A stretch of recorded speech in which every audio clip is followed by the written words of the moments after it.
Bismillahirrahmanirrahim. Assalamu alaikum dear students, how are you all? I hope you all are fine. It's a time to learn computer science. You know very well, computer is an electronic machine that is used to solve our problems according to the given instructions. We can also use computers in our daily life for different purposes. So the importance of computer cannot be denied. Dear students, you have to remember that education is the key to unlock the golden door of freedom.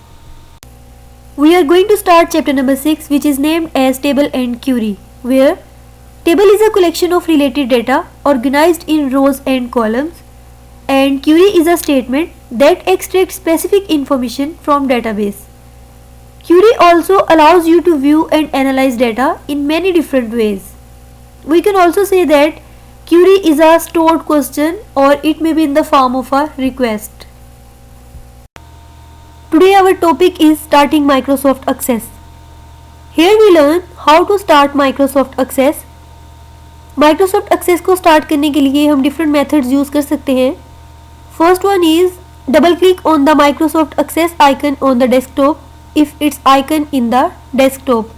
अगर desktop पे Microsoft का icon है तो उस पर double click करने से Microsoft Access open हो जाएगा. You can see Microsoft Access icon on your screen. By double clicking on this icon, Microsoft Access will be open. Or click on Start. In this way, you can start Microsoft Access. Next is Table Creation. अब हम ये देखते हैं कि Microsoft Access में table कैसे create किया जा सकता है. But first of all, you must know that what is Microsoft Access. In the previous lectures, we have discussed that Microsoft Access is the most powerful database management system that can be used to store and manipulate large amount of information. तो Microsoft Access में table create किया जा सकता है by using different ways. You can open or create a table in several ways in Microsoft Access. These ways are creating database in design view, creating database by wizard, creating database by entering data. Here we will discuss how to create database in design view. Some steps are given here. First one is click on the table object from the list of database object. Database object की list से आपने click करना है table object पे. In database window, double click on create table in design view. यहाँ पे create table इन design view एक option है, आपने इस पे डबल क्लिक करना है, या फिर क्लिक ऑन न्यू. न्यू पे क्लिक करें in database window. The new table dialog box will open. After this click on design view option. इसके बाद आप डिज़ाइन व्यू ऑप्शन पे क्लिक करेंगे. Then click on okay. जैसे ही आप ओके पे क्लिक करेंगे, आप blank table will open in design view. तो डिज़ाइन व्यू में एक ब्लैंक टेबल, खाली टेबल शो हो जाएगा आपको. Define each of the fields in your table. इस टेबल में 3 कॉलम्स होंगे, उन कॉलम्स को आपने डिफाइन करना है. फर्स्ट कॉलम में फील्ड नेम होगा, सेकंड में डाटा टाइप और थर्ड में डिस्क्रिप्शन होगी. Under the field name column enter the categories of your table. Under data type column enter the type you want for your categories. Data type में आपने कोई भी data की type enter करनी है कि किस टाइप का डाटा आप एंटर करना चाहते हैं. वो डाटा कोई भी नंबर्स हो सकते हैं, कोई टेक्स्ट हो सकता है, या फिर किसी भी टाइप का डाटा जो आप टेबल में एंटर करना चाहते हैं वो टाइप आपने यहाँ पे एंटर कर देनी है. Under the description column, enter the text that describe the field. Here you can see a table. 3 columns are given in this table. In the first column, which is field name, you have to enter the categories of your table. In the second column, which is data type, you have to enter the type you want for your categories. And in the description column, you have to enter the text that describe the field.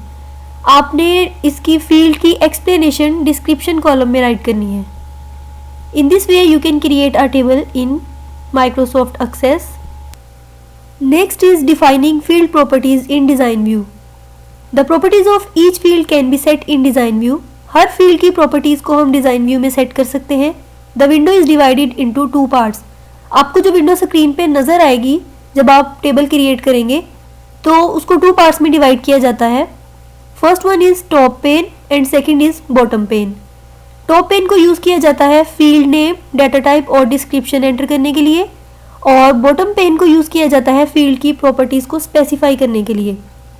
A top pane for entering the field name, data type and an optional description of the field, and a bottom pen is used for specifying field properties.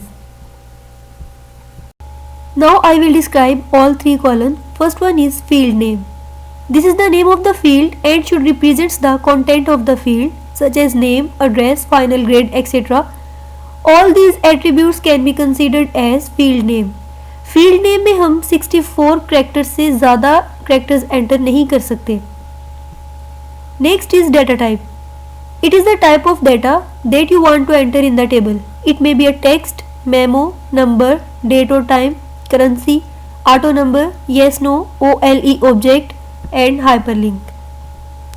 Where text is the combination of letters and number up to the maximum of 255 per field record, and memo is a text type that can store more than 64,000 characters.